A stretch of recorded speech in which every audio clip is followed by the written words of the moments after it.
Delhi liquor కేసులో కీలక పరిణామం చోటు చేసుకుంది. సిబిఐ కేసులో శరత్ చంద్రారెడ్డి అప్రూవర్ గా మారిపోయారు. సిబిఐ ప్రత్యేక కోర్టు న్యాయమూర్తి ముందు 164 సెక్షన్ కింద శరత్ చంద్రారెడ్డి అప్రూవర్ గా మారుతూ వాంగ్మూలం ఇచ్చినట్లు సిబిఐ అధికారులు తెలియజేశారు. ఈడీ నమోదు కేసులోనూ శరత్ చంద్రారెడ్డి ఇప్పటికే అప్రూవర్ గా మారిపోయారు. సిబిఐ నమోదు చేసిన కేసులో ఇప్పటి వరకు మాగుంట రాఘవ, దినేష్ అరోరా ఇద్దరు కూడా అప్రూవర్లుగా మారారు.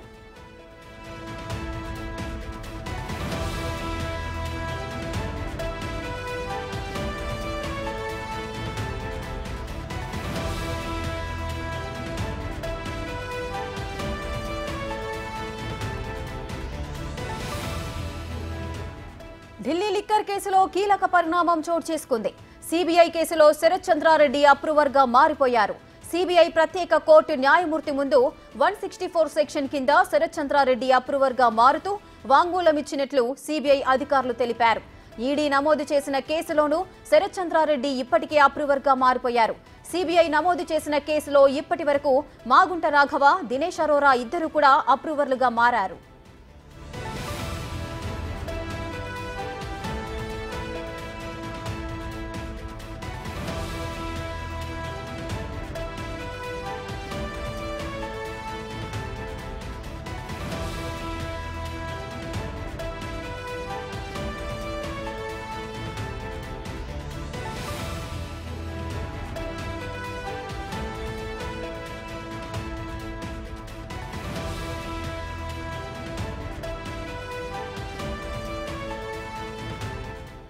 బ్రేకింగ్ న్యూస్ చూస్తున్నాం. ఢిల్లీ లిక్కర్ కేసులో కీలక పరిణామం అయితే చోటు చేసుకుంది.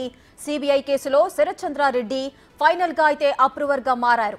సిబిఐ ప్రత్యేక కోర్టు న్యాయమూర్తి ముందు 164 సెక్షన్ కింద శరత్ చంద్రారెడ్డి అప్రూవర్ గా మారుతూ వాంగ్మూలం ఇచ్చినట్లు సిబిఐ అధికారులు తెలియజేశారు. ఇక ఈడీ నమోదు కేసులోనూ శరత్ చంద్రారెడ్డి ఇప్పటికే అప్రూవర్ గా మారారు. సిబిఐ నమోదు చేసిన కేసులో ఇప్పటి వరకు మాగుంట రాఘవ, దినేష్ అరోరా ఇద్దరు కూడా అప్రూవర్లుగా మారారు.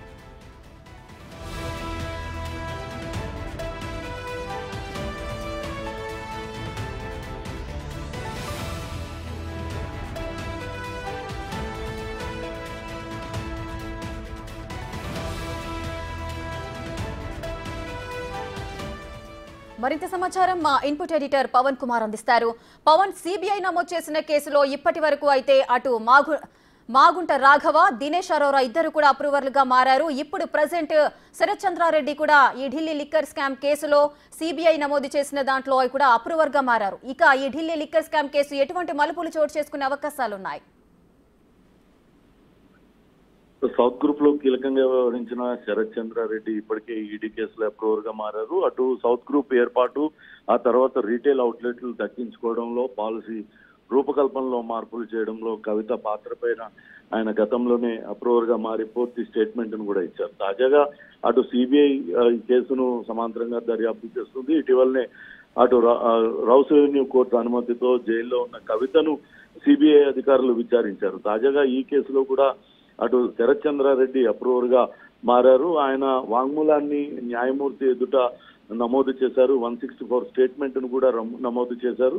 వాస్తవానికి అటు ఢిల్లీలో లిక్కర్ పాలసీలో మార్పుల ద్వారా పెద్ద ఎత్తున లబ్ధి పొందడానికి కవిత ప్రయత్నాలు కొనసాగించారు. అందులో భాగంగానే శరత్ చంద్రారెడ్డిని, అప్పటిదాకా ఫార్మా రంగంలో ఉన్న శరత్ చంద్రారెడ్డిని మద్యం వ్యాపారం వైపు ఆమెనే ఆహ్వానించారు. ఆయనకు కొన్ని రీటైల్ అవుట్లెట్లు కూడా ఇచ్చారు. తనకు 25 కోట్లు ఇవ్వాలంటూ డిమాండ్ చేశారు. అందుకు ఆమెకు సంబంధించిన ప్రాపర్టీని కొనుగోలు చేస్తున్నట్లుగా 14 కోట్ల రూపాయలు బదిలీ చేయించుకున్నట్లుగా కూడా శరత్ చంద్రారెడ్డి తన వాంగ్మూలంలో పేర్కొన్నారు. ఇటీవల ఈడీ కూడా ఇదే విషయాలను కోర్టు దృష్టికి తీసుకొచ్చింది.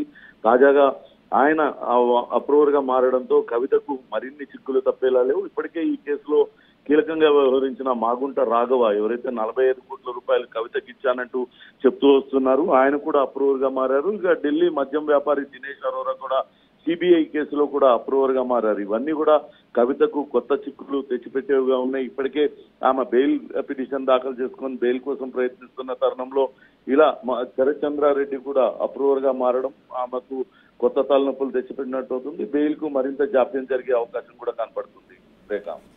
Right, thank you Pavan, thanks for the details.